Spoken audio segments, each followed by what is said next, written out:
good afternoon, everyone. Thank you so much for coming. And I want to thank Diane for hosting us and getting us all set up with this Zoom. And I'd also like to introduce Jim Hayes right here, who is the chair of the Climate Smart Community Task Force in the Village of Tuxedo Park. And I work with him as chair of the town's Climate Smart Community Task Force. We also have a village trustee here, Chris Katzker. So, and a planning board member, Bill Domanski. So thank you all so much for coming. And I'd like to get settled in. No, that's okay. So today, I'm glad that you're here to learn a little bit more about the Community Choice Aggregation Program, which I like to simplify in my mind as a bulk buying program for buying electricity supply. Orange and Rockland will still deliver the electricity. They'll maintain the whole system of the electrical grid. It's just who we get our supply of electricity from that we're talking about today.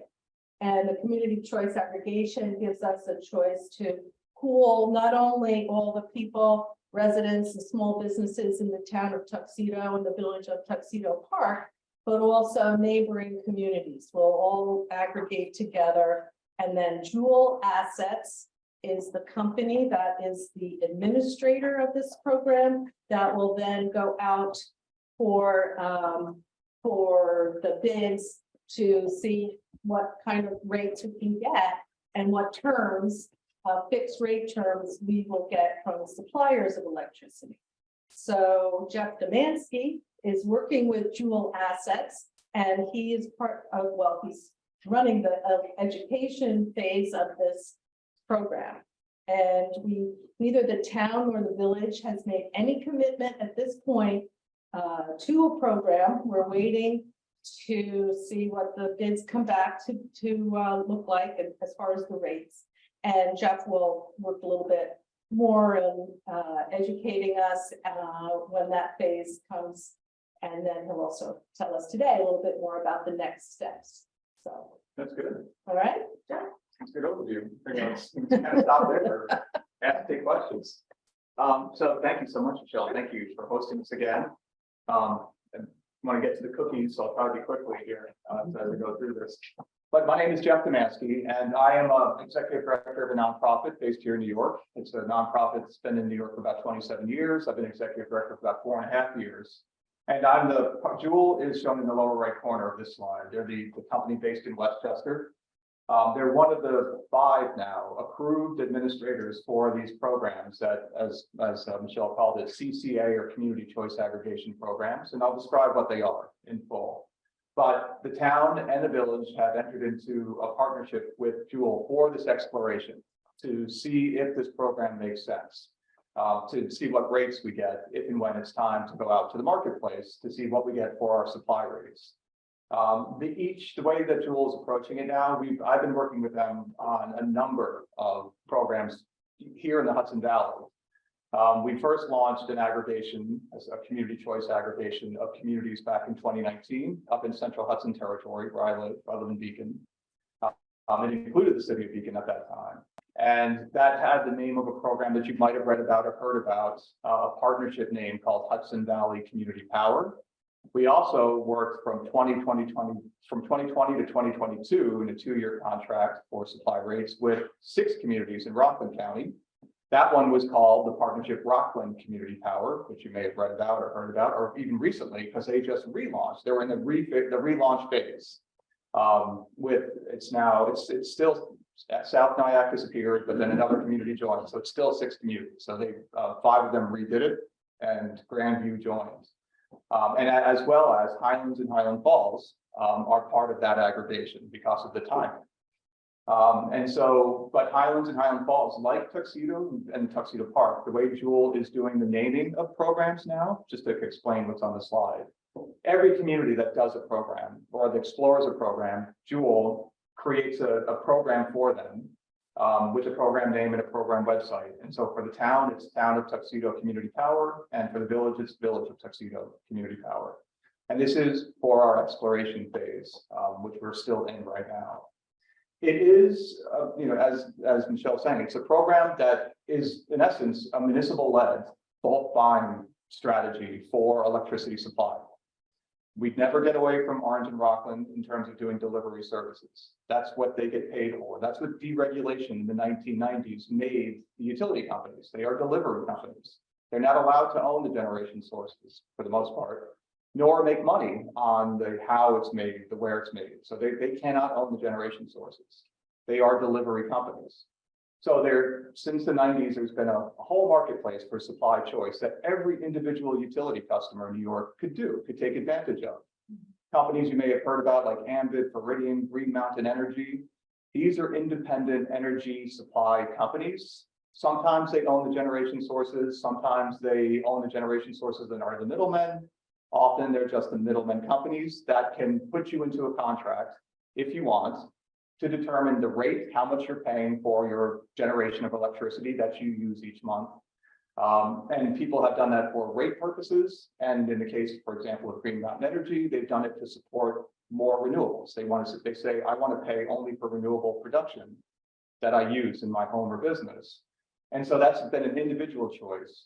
This is based on the same concept, except in 2016, for a number of reasons we'll get into, the state said, we're going to give towns and cities and villages the ability to act on behalf of their community members to create a new, so deregulation established an original default condition, original opt-out program, where there is that private marketplace, but if you don't make a choice in the private marketplace, deregulation said, if somebody doesn't make a choice, Orange and Rockland, your local utility, will make that choice for you.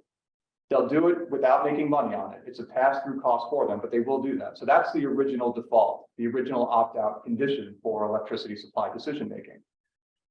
Community choice aggregation, which we'll get into some details, or CCA, is an additional turn on that where cities and towns and villages can create a new opt-out choice, the new default, if and when it makes sense, for a rate that they collectively negotiate on behalf of their community members.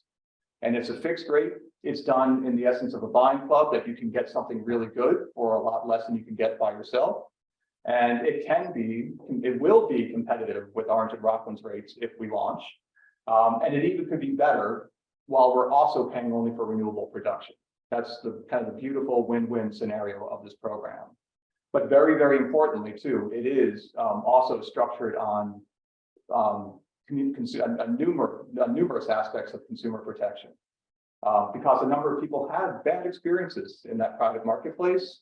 This program is structured to be very transparent, very consumer protective without any restrictions. So this is, while you could enter a private contract as an individual, if this launches, the community enters into the contract on behalf of their community members to offer them this new choice. So that's kind of the overview, again, to kind of build further on what Michele said. I'll be redundant in going through the slides. But before I dive in further, I'll do two things. I'll pass around a sign-in sheet, which you do not have to sign, but if you, this is just for us, for the Department of Public Service, to let them know that we spoke to people as our backup. But if you want to be on our information list for future events or updates about the program, if we launch, you can put email in there or not. I'll just pass this around if you don't mind. And the second thing I'll do while I go around, are there any questions or concerns off the get-go before I dive into the slides? Yeah. Does the whole community have to agree to this in order for it to go? No, I mean, when it does launch, and I'll explain there is a number of community members. For the most part, though there are exceptions, it's people who are in that original opt-out condition, the original default condition, people for whom Orange and Rockland is making a supply choice. Majority of them will be offered this automatically as well. And anybody can opt out of this program at absolutely any time without any restrictions or fees. But we don't need it. The way the contract works, if we pick a supplier with a rate and it's for a certain period of time, even if everyone opted out of the program, that program stays as an option for community members. So they can opt in at any time, and the rate is the rate for the duration of the contract. Yes. I have a few questions. Sure. Is your organization and others like it regulated by the Public Service Commission? It is, yeah. So Joule had to file an implementation plan, and that's how they're allowed to operate. And every step, part of this is the backup. For every step of our program is overseen by the Public Service Commission. Another question. What is the seasonal or weather condition reliability rate of your energy? It's, well, we know in retrospect what the energy sourcing is by the environmental disclosure report that the supplier that we would select, they tell us what the sourcing of it is. And in essence, it could be the requirements that we've had to date is that they're New York-based production sources. So you're not producing any energy? We are not producing. The intermediary that we pick enters into contract with suppliers around the state. And how do you select those? The suppliers, Yeah. it's a multi-step process that Joule does. This is what Joule's specialty is, kind of a program oversight. So they issue and have issued requests for information to kind of test the marketplace broadly. From that, they do a request for qualifications, testing the financial viability of companies, getting them ready into the conversation for what it is ultimately a request for proposals. So it's an open competitive bid process, but they do vetting along the way to make sure that they're ready to say yes to a company on the terms that are agreed for if and when the time comes. Have you, whoever is the producer of the energy, have you been using them in the past? The producer, probably there's some overlap, but yeah, I'd have to look across. It could be multiples because there's more and more production sources on the grids, and then it flows through the supplier selected. We've worked with Constellation in the past. We've worked with Direct Energy in the past. There's other bidders that have had agreements. We had direct contract with Brookfield that had hydropower plants up near Dogger Lake. So it kind of covers the spectrum. But it is very, very importantly, it's this open marketplace. So anyone could bid, but there has been some consistency in our. How have you found their reliability? In terms of to delivering. The energy available. Yeah, everything's gone very well. Everything to date has gone very well. So there's one issue where this program worked too well on the relaunch of the program that we did in Central Hudson territory. We picked a supplier named Columbia for a 3-year contract at a rate of about 6.5 cents. And That's per kilowatt hour. that was per kilowatt hour back then. So that's, it's not the current marketplace right now. It was a 3-year contract. It went so well that the average household over a 13-month period, the first 13 months saved, and this is ridiculous. This is not what we're promising by any stretch. It was because of the pandemic and the war in Ukraine, all these different impacts. But the difference between what Central Hudson was charging and our fixed rate led to about $400 per household savings over that 13-month period, which was great for the participants, but it was for Columbia, for reasons still being discussed and litigated. It was too good for them, and from their perspective. And so they backed out of the program. That's a glitch that we had with the program. And the bad thing that happened after that is everyone just returned to Central Hudson, the original default. There's no extra penalties or anything else. Your suppliers aren't locked into a contract. They are, and even, yeah, they were. And so they defaulted on their NISO payments. They found a backdoor out of it. Another question, one more. Yeah, no, please. How many If you leave early and take the cookies, though, I will be upset. How many competitors do you have? You mean Joule? How many other? There's currently 5 CCA administrators that are approved by the Public Service Commission. One is based in Westchester, and they're only operating in Westchester. They used to be called Westchester Power, and now it's pretty much under the umbrella of Sustainable Westchester. There is a group that is operating largely kind of like from Binghamton, Albany and up, a group called MEGA, Municipal Electric Gas Association. They've been doing municipal buying for many years, but then they're involved in this. Yeah, down here, there's pretty much only 2 that are operating. A 5th one that just joined is just focused on solar, community solar, which is something a little different that I will talk about. But in essence, I mean, the reality in this area is 2. There's a company based out of New York City called Good Energy, and Joule based in Westchester. How long have you been in business? Joule's been in business for, I think, well over 15 years, I think 20 years, and he's been involved in the energy marketplace, the founder, like demand response programs for longer than that, so 3 decades or more. So is it a mixture of hydro and solar? It has been to date. Our programs that we've been doing around the state have been predominantly hydro to start. Now wind power is actually figured into it more, upstate wind. Currently through our programs, I don't think any solar is involved yet, though it is allowed. But we do anticipate even more winds can be So predominant. what is it now, exclusively hydro? No, hydro and wind. Hydro and wind, the last couple of contracts. Thank you. You're welcome. Anyone else? Yes. When you thought about opting out, why would you opt out, and where would you go if you're being billed by Orange and Rockland anyway? You never leave Orange and Rockland. So even if you opt out of this supply portion, and I'll show this on a slide coming up, that your Orange and Rockland bill has these sections: supply charges, Okay. delivery charges. They're a delivery company, so you never leave delivery. The default established by deregulation is that if you don't make a choice into the private marketplace, into a private contract, Orange and Rockland, there'll be 3 line items. They'll make the supply choice for you. If this program launches, 3 line items get replaced by just 1 line item with the program rating.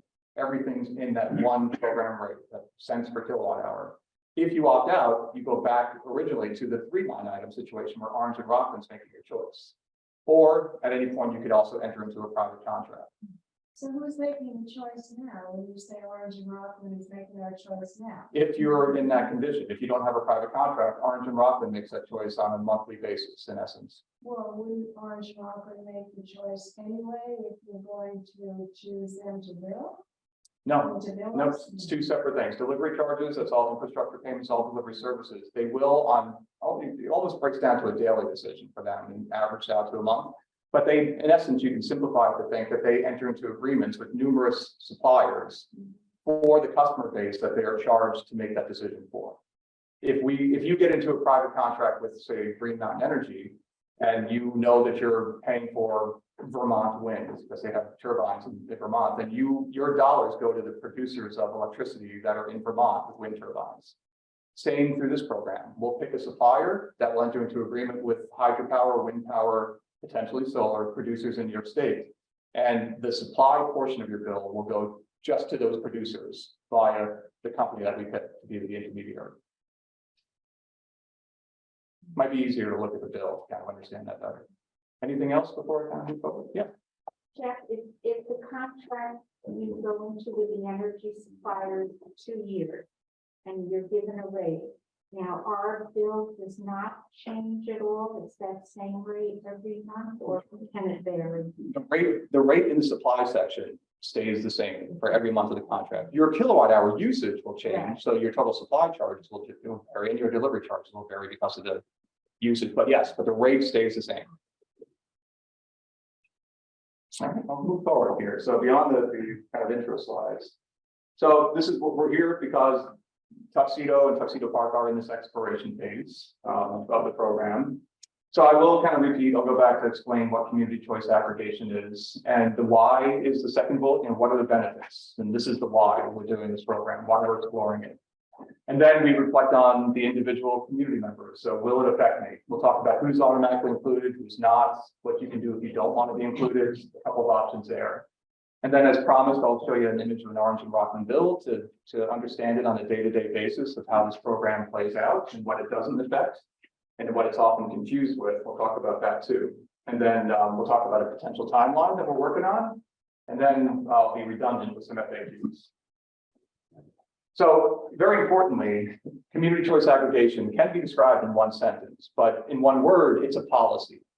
It's not a state program, but it's a policy that was enabled by the Public Service Commission, the New York State Public Service Commission, in 2016 to allow, as we've said, municipalities, this is in formal terms, this is the bulk buying club in more formal terms. It allows municipalities, cities and towns and villages to aggregate their energy demands of, as Michele said, everyone within the community, and as we frequently do, to have more leverage, community members in other CCA communities, to have leverage, to negotiate a bulk purchase price. And our focus is on electricity rates, on electricity supply rates.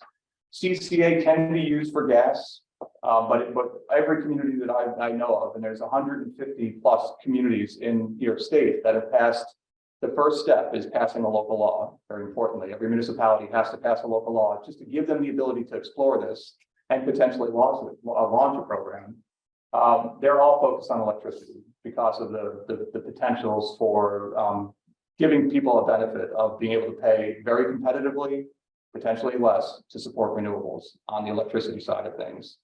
Gas, in our perspective, gas is very important still. It's going to be part of the mix for a while, but there's not much we can do to improve upon an environmental perspective with gas, except to electrify if and when it makes sense.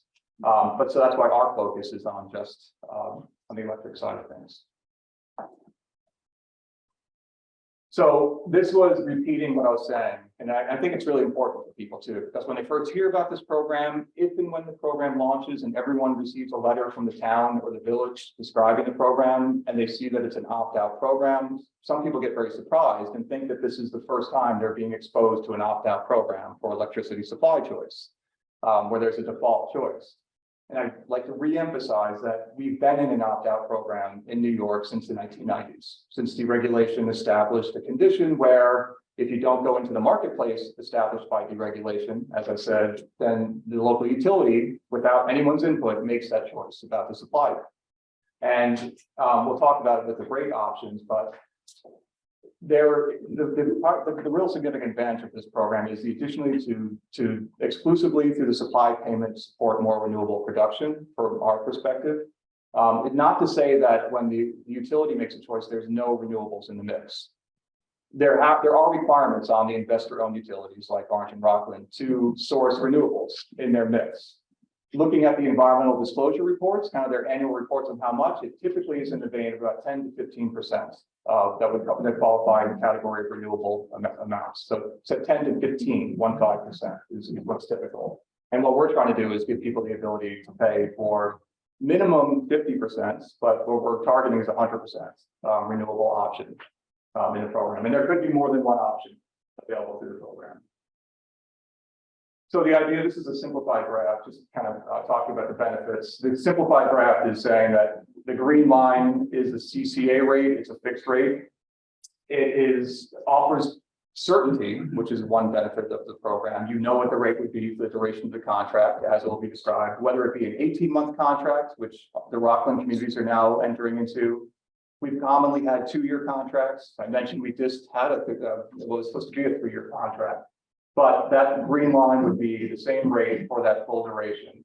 But a consideration is, how does it compare to the red line that looks like a roller coaster going up and down? That's the utility rate.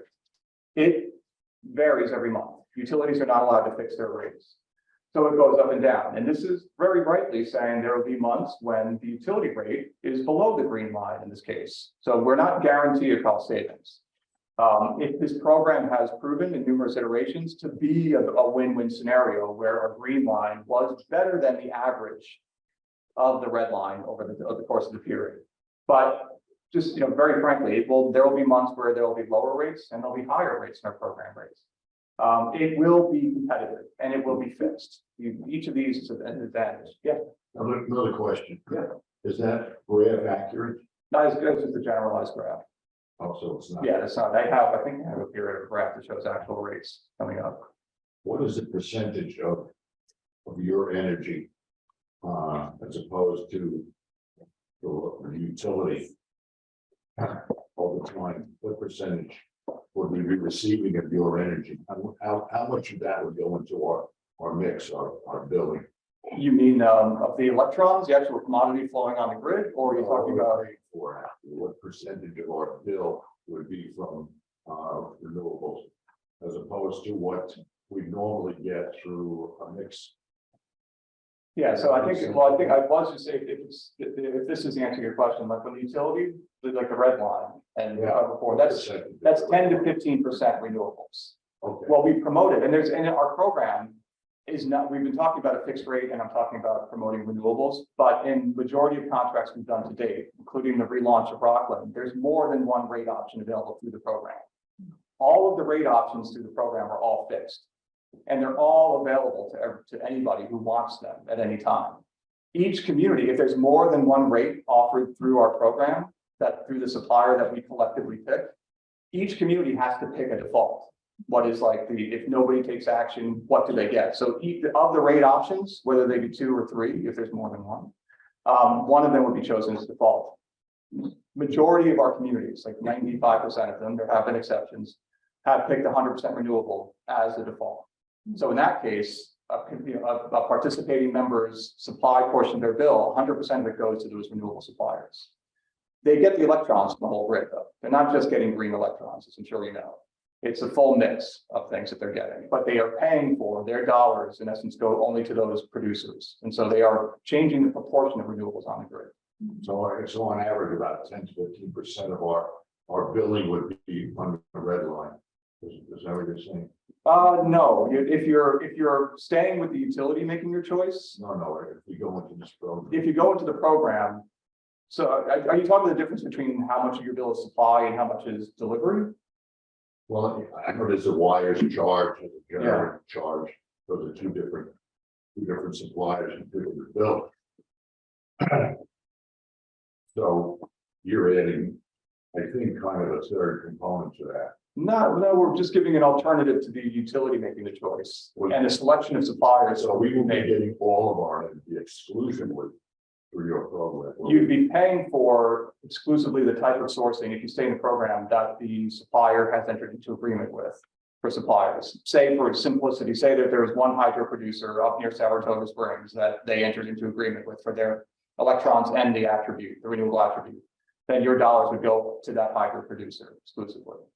So regardless of seasonal changes or weather conditions, we would be getting 100% of our energy from hydro and solar. You'd be paying for, the renewable attribute, which could be with, the way that the market, this gets down into the weeds of the way the market works. It's not on a spot instant basis, that there's basically a renewable attribute that can be used over in a year of production to match the demand of customers.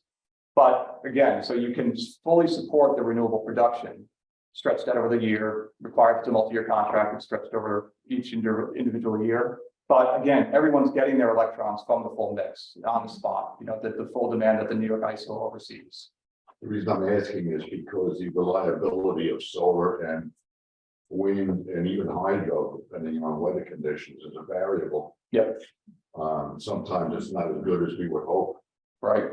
But the New York ISO oversees that, and they're very selective about allowing new renewables onto the grid. Even with the demand push of our programs that have more renewables on the grid, the New York ISO is still overseeing and approving those to come on, so they don't affect reliability. This doesn't do anything in terms of a negative impact on reliability. This doesn't supersede the New York ISO's watchdog of what comes on the grid. Thanks.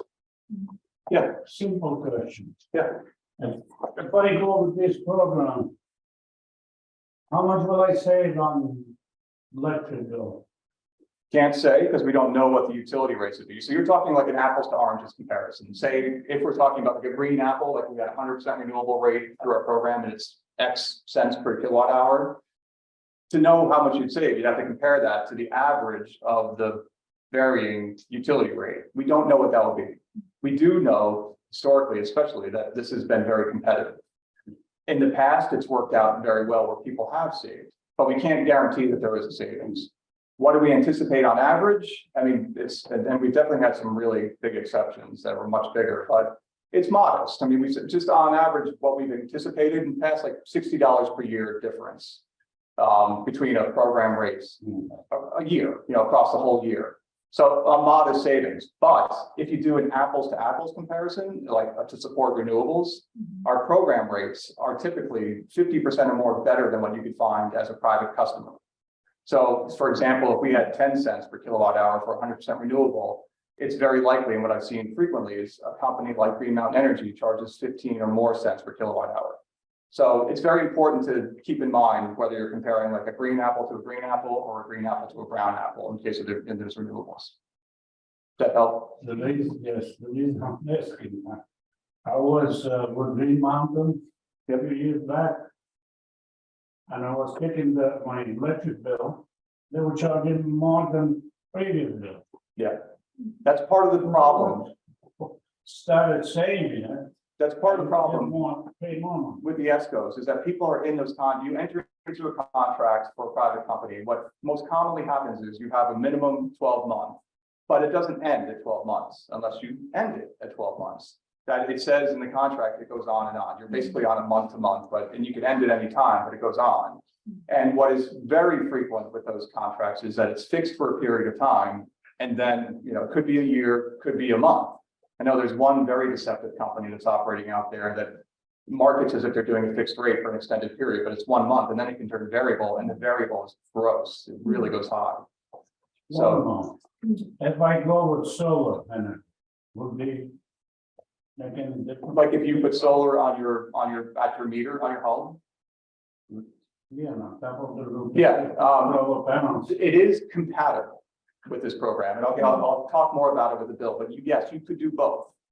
Your benefit as a solar, the typical way solar works is you're generating electricity, often on the summery months, more than you need. So you're not buying anything. So, but there are months for most solar installation customers where, like the winter, like February, January, where you're not producing as much as you need. And so in those months, the way it works with the solar is you need to buy from the marketplace. If you're with Orange and Rockland as your supply, you pay whatever they got for that month, whatever they negotiated for that month. If you're in the program, you pay the fixed rate.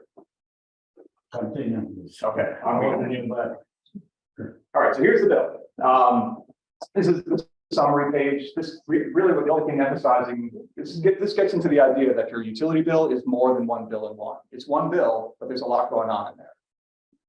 Right here, we're talking about the fact that for those folks who have electric and gas service, it can be two bills in that way, an electric bill and a gas bill.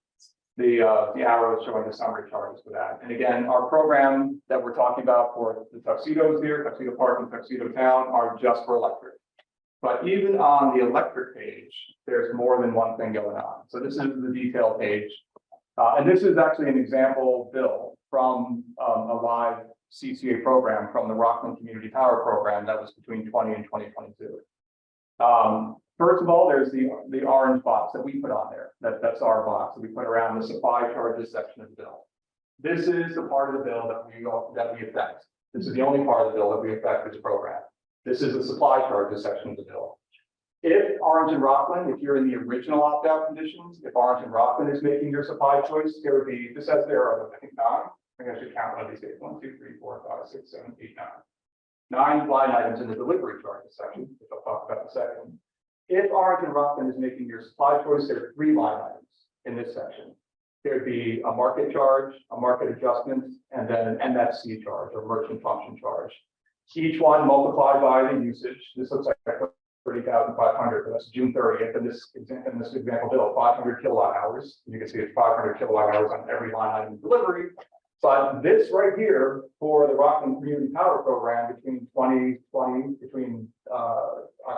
it was November 2020 to October 2022, a 24-month contract. Their rate was 7.23 cents per kilowatt hour. That was 100% renewable rate. And that was everything. There's no membership fees, there's no subscription fees, there's no penalties. This is the whole program in that one number right there. That's what the communities agreed to collectively. This company was picked, Constellation New Energy, CCA. That's our Constellation New Energy is the name of the company, and they are our CCA company for this program. That's what they offered for 100% renewable, and all the communities agreed that's it. This community has it as a default. So this customer for every month, every one of those 24 months pays 7.23 cents multiplied for their kilowatt hours. Orange and Rockland is lovely because they put a lot of information in their bill, which Central Hudson has not to date. But they even say beyond identifying CCA next name of the company, they say down here, Constellation New Energy CCA for the name of the program, Rockland Community Power. So if Tuxedo and Tuxedo Park go forward and launch a program, if you live in the village, this would say whatever name of the company we picked, CCA for Tuxedo Park Community Power, or Tuxedo Community Power if you're in the town. So it's pretty explicit that you're in the program. So that's what gets affected. 3 line items go to 1 if you stay in the program, or for when you're in the program. It does not affect at all, as we said, the delivery charges. This is where Orange and Rockland makes its money for electric service. All of the infrastructure, storm damage repair, billing, consumer service, all of this stuff is part of delivery services. They're like FedEx or UPS. They get paid to be a reliable delivery company, and this is how they make money for electric. Up here in the separate section, above the supply charges and the delivery charges, this kind of roll-up section includes the benefits of having solar in one of 2 ways. This is showing solar benefit for something that a lot of people are hearing about, many people are doing, and a lot of people confused with what we're doing with the supply program. This very wonky term, CDG credit summary, if you can read that, but this says CDG credit summary, if you can't read it. CDG is the fancy name for community distributed generation, which is, in more simpler terms, community solar. So a lot of people have heard about community solar lately. Community solar is something that if you don't have solar on your home or business, if you do not, you can be a virtual owner of a portion of a solar field. Could be hydro too, could actually be wind, any kind of acceptable renewable power source. And there are hydro producers who have community projects. But in essence, you can be a virtual owner. You can reap some benefits, even though you couldn't put it on your roof, like I can because of beautiful oak trees in my neighbor's yard. But I am a subscriber to a community solar project, which means they looked at my historic usage, my average usage. They assigned me a portion of a solar field that's in Wappingers, here where I live. And that field, I'm in a 20-year contract that I can back out of any time. That field produce that portion of the field produces electricity each month, which in just a symbiotic financial arrangement, it's turned into a monetary credit on a bill. So this is a deduction off my bill for being a community solar subscriber, which they structured to basically be a 10% reduction on the bill. But that is this wonderful symbiotic relationship that is separate than supply. My benefit is based on how much that portion of the solar field generates, not how much electricity I use that month. That's down here. So that is compatible. If you have solar on your home or business, the net metering benefit is shown up here. If you overproduce and you have an agreement to get a wholesale price back, it would be up here. And that would be there. So again, the solar benefit of an individual customer's choice on solar is up here. It's not this. So but just to answer that question that people often confuse. Is that credit dependent at all on the weather? It is. It is. It is. Yeah, there was a month when there was snow on top of my the Wappingers plant a couple of years ago, and they said it didn't produce much at all. So I had a very small credit. So it's based on actually what that produces, not a contract. Yeah. Yep. Thank you. Yep. I'll be here than here. Yes. And how much service problems and meaning, Storm damage, something like that. Right. Or like a squirrel, chews on your wires at your house. right, Orange and Rockland delivery services. They want to make sure that electrons keep flowing to your house. So they have every interest in making sure that any storm damage repair or squirrel damage is taken care of right away. so the source then has no responsibility. That's over here. Storm damage repair, all the infrastructure stuff, that's what they get paid to do. So that's here. So that's unaffected. Yes. I'm still not clear about the supply. If you're doing the solar, is that not supply? It's not supply, actually. It's actually not. A lot of people don't realize that when, for the most part, and I've learned there's tons of exceptions, but really vast majority, like if you put solar on your home, your solar panels are, if the grid goes down for storm damage, something like happens like the next town over, but it's like you lose power too, even though you have solar on your home. For the most part, I mean, it's getting to the point where people have batteries now, and we're getting in that direction. But the way solar has mostly worked is that solar is actually hooked up to the grid. So it's feeding the grid. So, but you, by hosting it, you have a direct benefit associated with your electric use. But it is not supply. They offset it against your supply, but it is not supply. Offset against Yeah. supply, but that's. Yeah. I guess I have to I know. accept that that's what it is, even though I don't understand. I know. It's like, I've always, ESL for me means energy is a second language. I keep learning all this stuff. Solar.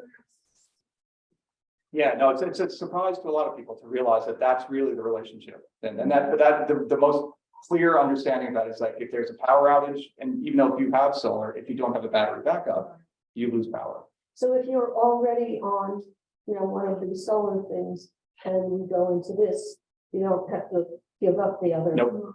That's what I'm. Well, I guess it's the Yeah. other question is, as the town's been talking about it, I've held off making a decision about doing the solar thing.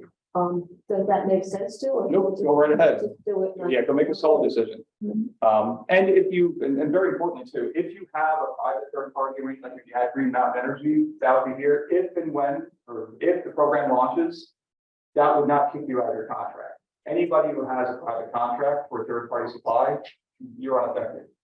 You can join if you want, if you end your contract or you wait for it to end. But anyone with a third party supply contract has already opted out of the original opt-out, so they're not included.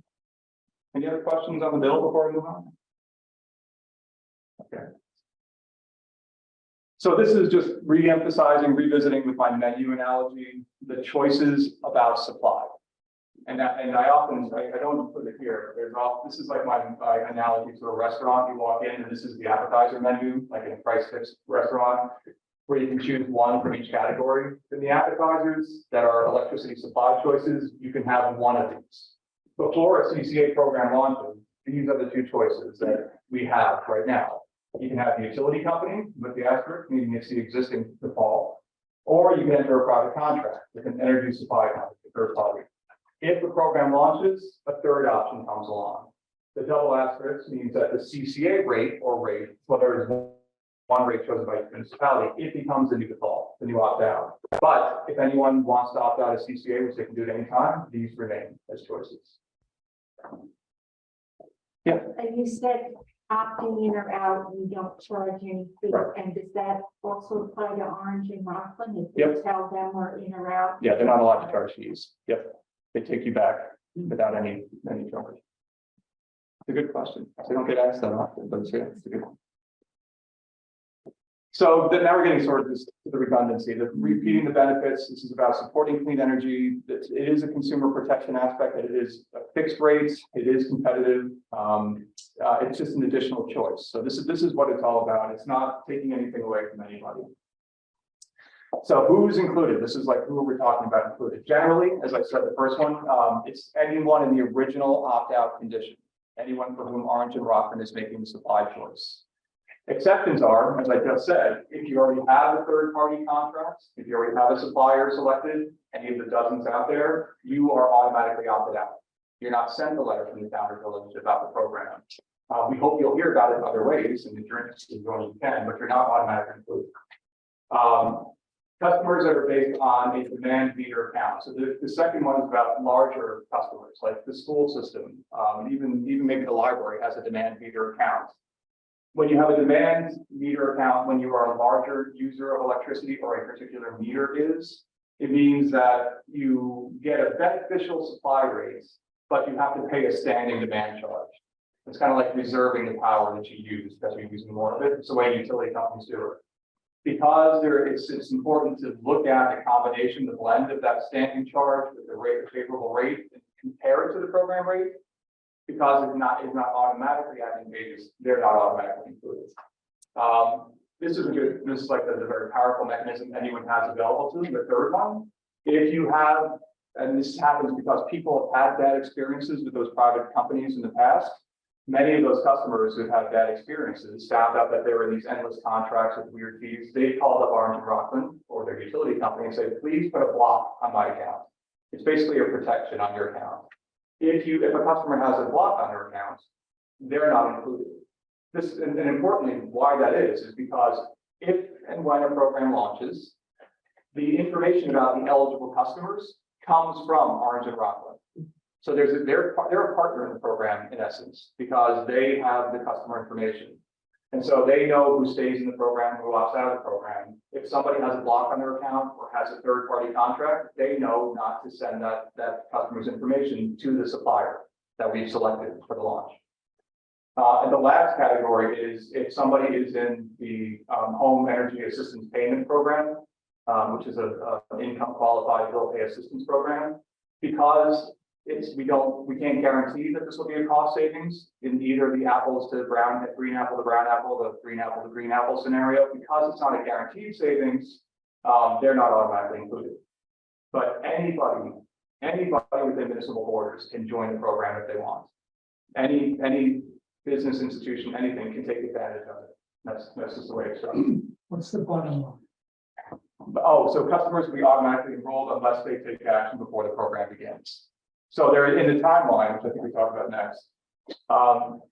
So if and when a program launches, and say we do the competitive issuance of a request for proposals, a rate comes back, the communities that are part of that aggregation say, we like this, we're going to launch.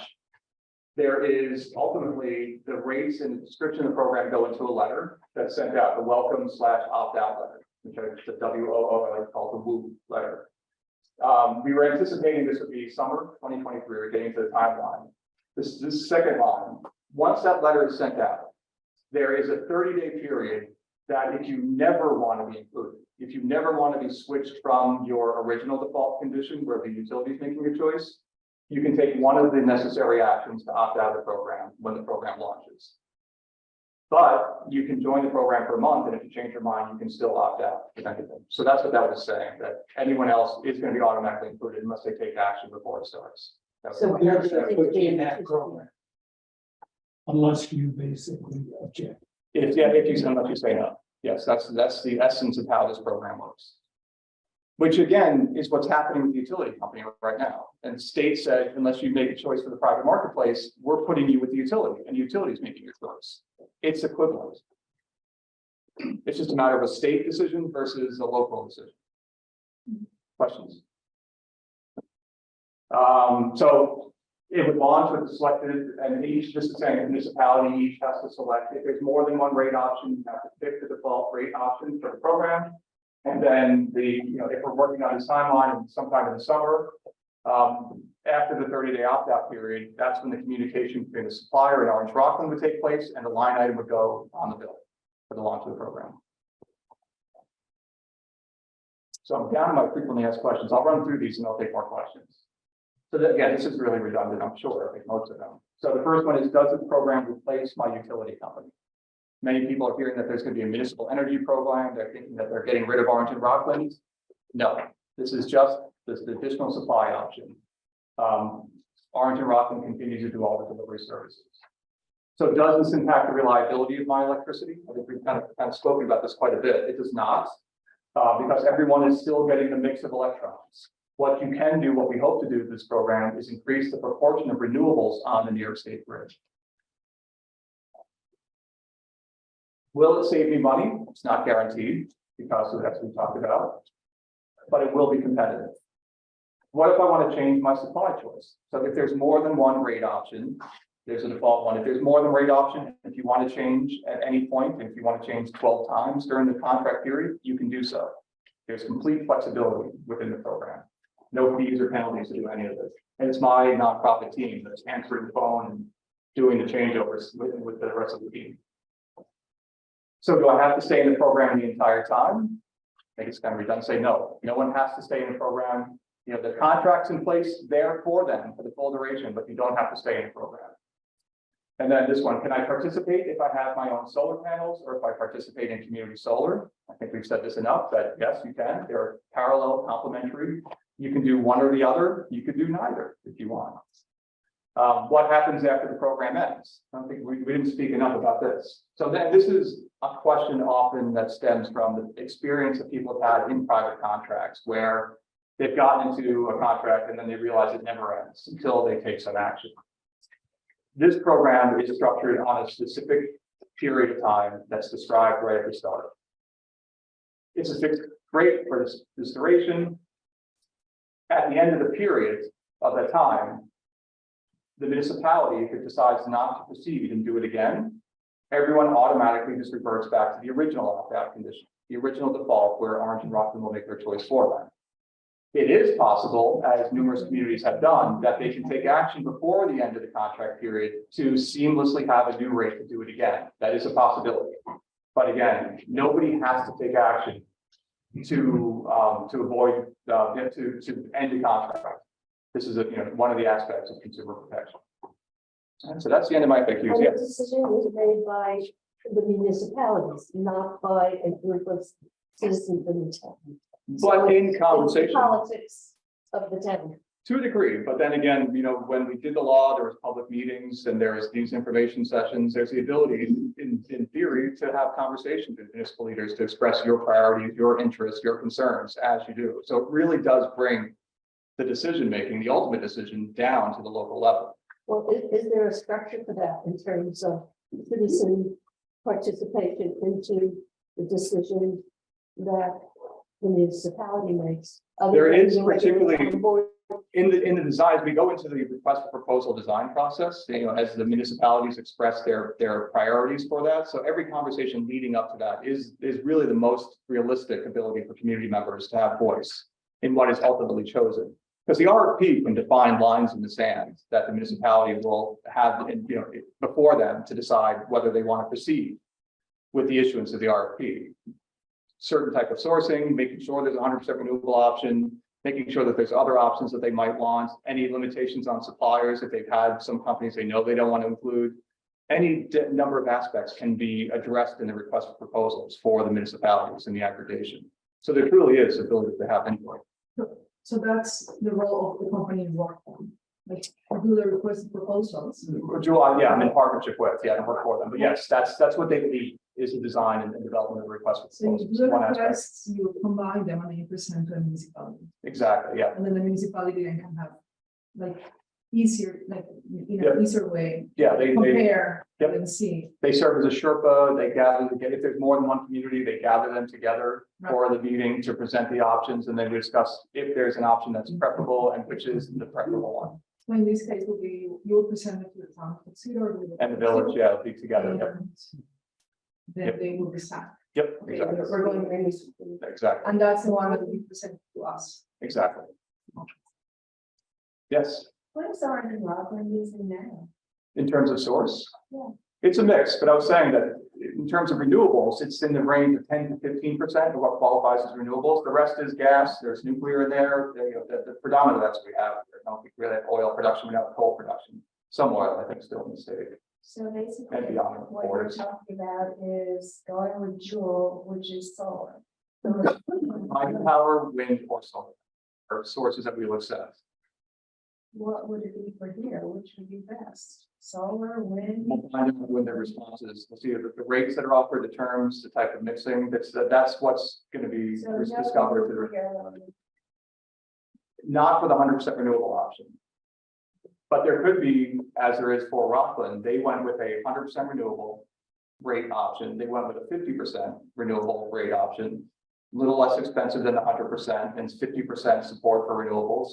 And they went with a standard, which mirrors what Orange and Rockland does down there, which is 85 to 90% non-renewable. And it was lower still in the rate. So there's options for the community members. So we would not necessarily know the options as far as the rates are concerned if we went all renewable, right? You will. I mean, the town will select one, will know what it is before they say, yes, we're going to go forward with this program. We don't know now, but through the request proposal process, before the program launches, we'll know. And when do you think the program would launch? Well, we're talking about summertime, the late summer. So it probably like reality will be on people's, if it moves forward with the timeline we're expecting, it'll be on people's bills in early fall, probably a September It timeframe. would be on the bills.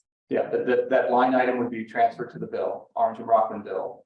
About Now, that ahead of timeframe. time, would you be emailing and so we have some idea what you're looking at and what you're doing? This is part of what we're doing now. It's not too far away. That's what we're doing now, is kind of spreading the word, increasing the awareness and understanding. But we really do not know, neither do you, right? Correct. But we have experience from other programs, and I can, a very useful thing, maybe to your concern and point, is Rockland's.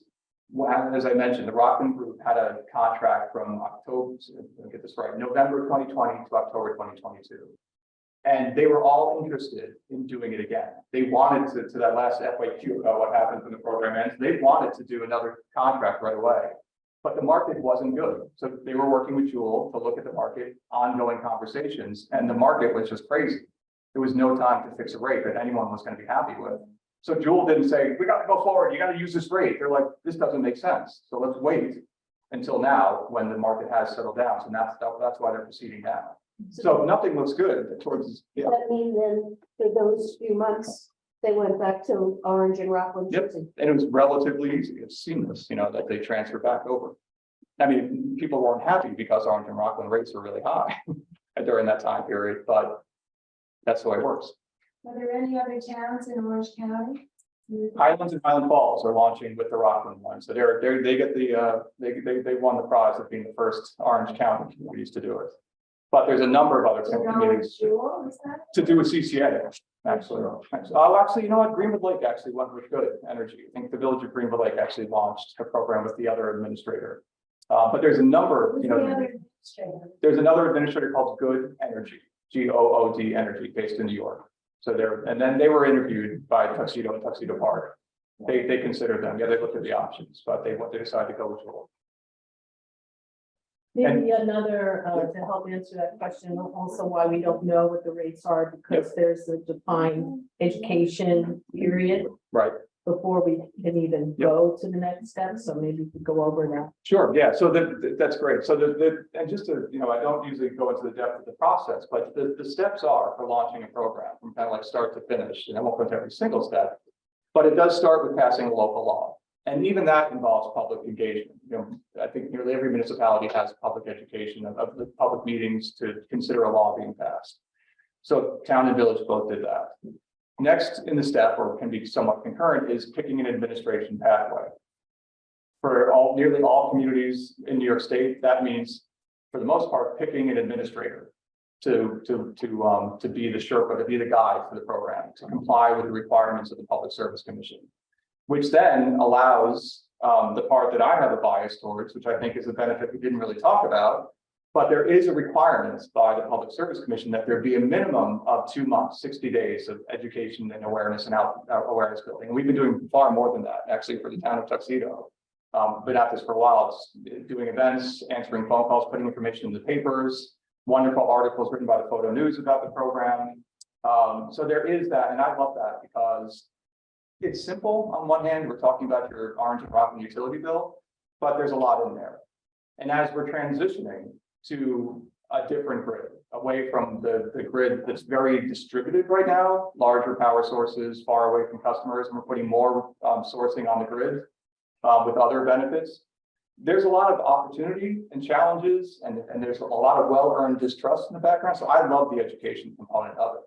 I think we're going to need it more and more as we continue down the pathway for what's developing in terms of the improvements. But these are private companies they're in business to make money. Sure. And that's the beauty of this thing. This is not a state subsidized program. This is just basically a design of a program based on the open marketplace where companies bid where everybody benefits, including community members. So the higher their rates go, the more money we make. But they're not going to be selected if their rates are too high. You got to hit the sweet spot. And they want the business. They want the aggregation. So they bid competitively to be the supplier. It's a beautiful design. Well, because we were in a program like this. And it ended up costing us more than Rockland County. For the municipal accountants, you mean? Or is that what you're talking about? Or you mean for your private home? Private home. Yeah, they can. That's part of it. If you don't watchdog this stuff, you can be in a very bad position. And part of the education outreach is as the program is launched, we continue to track it. We do the annual reporting to tell you where the sourcing was, we'll show you the performance versus the utility rates, and we'll answer questions. And we'll tell you what the rates are. And there's great places you can find the rates. But as part of what I think is part of the service is making sure you understand what the alternative rate was. And we'll give you advice like, yeah, this is, if you're paying more, and if you want to get out, we'll help you get out of the program. Michele, can I ask you, it doesn't make sense to me that Greenwood Lake would go with another house, it like Highland Mills and Highland went with one. Highland Falls, Right. It seems to me that the more communities that are in this program, the better the way that we can negotiate. So then why wouldn't we hook up with something like Greenwood Lake or Highland? Yeah. Well, there are, we have the choice of, we interviewed both administrators, Joule and Good Energy. And we decided that both boards of the village and the town decided to go with Joule. At the time, they were lining up a lot of communities to go into the program, and Good Energy is as well. They're lining up communities. Exactly. And Joule's lining up communities, and I've spoken with mayors and supervisors that have gone with both, and they've been happy with either one, whoever they decided to go with. So it was just just had to make a choice between the two. And there was a lot of work done by Joule in this area, especially Rockland County, and starting to move into Orange County. So the area. But Mary's premise is if there are more communities and more people, it's a better rate. And yes, is that true? Sure. Yes. Oh, absolutely. And the beauty of it is you put the burden on the administrator to assemble a sufficient aggregation to get over the threshold and into the sweet spot for that leverage. So Joule and Good Energy are putting together these consortiums. But they're competitive. It depends on the timing. And You got the timing You have figures to be into. ready to participate. So we're in a certain stage now, Greenwood Lake and so forth, they were ahead of us. And they were ready to go before we were. We're not ready to go. We will be ready to go as in the spring. Question on that? we have a question online. Marilyn wants to know, what is Joule's fee for administering the program? In that rate shown on the bill, if the current standing rate is 8/100ths of a cent per kilowatt hour. So Joule does all of this work, and very importantly, the town and the village does not pay anything for the program. I mean, there's opportunity costs, reviewing the contracts, reviewing the agreements and the like. There's time spent by municipalities, but no direct expenditure of any tax dollars to do this program at any point, the exploration or anything. Joule does the outreach, they pay for the outreach and everything else. They hope the program launches. It's only if a program launches that they start to receive an administrative fee, which is a portion of the total kilowatt hour usage by the aggregation, and it's 8/100ths of a cent per kilowatt hour. So the customer's paying for that, not the town. You could say the customer, but the supplier fits with that baked into the rate. And that rate is something that the town and hopefully the community members will see is beneficial overall. So again, it's kind of like this symbiotic benefit where, but in truth, you're right. I mean, it's in their rate that they pay for. Yes. New choice energy. And Joule. What's the difference? Well, that's one of the ones who get monthly letters. I can say, there's a great little paper. I can finally say this too, instead of just having to spout my own experience and opinion. There's a great paper up near Red Hook. A local little paper called The Daily Catch. Write this down. It's called The Daily Catch. Great writers. They did a great article just about a month ago about Clean Choice Energy, which is a private ESCO company that is for those who know, a B Corp. It's a sustainability mission-driven organization that does terrible things. They intentionally deceive people, and they target CCA communities. And Clean Choice Energy, their acronym is CCE. Our acronym of our program is CCA. They look like an official state document when they mail it out, and they get people contact us like, yeah, I thought we didn't have to sign anything. I thought we need to. And it's been them every time, like dozens and dozens of times across our communities. So they're a private contract, and I know it's fixed for a very short period of time, and then it's variable. And I know that they were charging a customer in Rockland that was fooled into the program over 40 cents per kilowatt hour. For one billing month, one period at least. I think the last month, I mean, I get a letter from them every month, and if you look at the terms of the contract, it's fixed for 1 month. only. Yeah. I'm sorry. I mean, I try to be more, but they've driven me so crazy. And they're a B Corp. I mean, I teach sustainable business. Thank you so much for that. Allow me to to that. For Clean Choice Energy. Yeah. Anything else in mind? Okay. Any other questions? Thank you so much, everybody. I really do. Thank you again. Thank you.